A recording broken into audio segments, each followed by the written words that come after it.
ভীষণ ভালো। ছুটতে ছুটতে এই জন্য কলকাতা থেকে চলে আসি, কাকুরগাছি থেকে।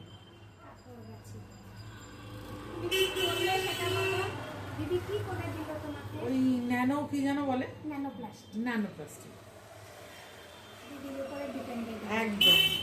এবার বলো, তুমি তো ভয় পাচ্ছিলে।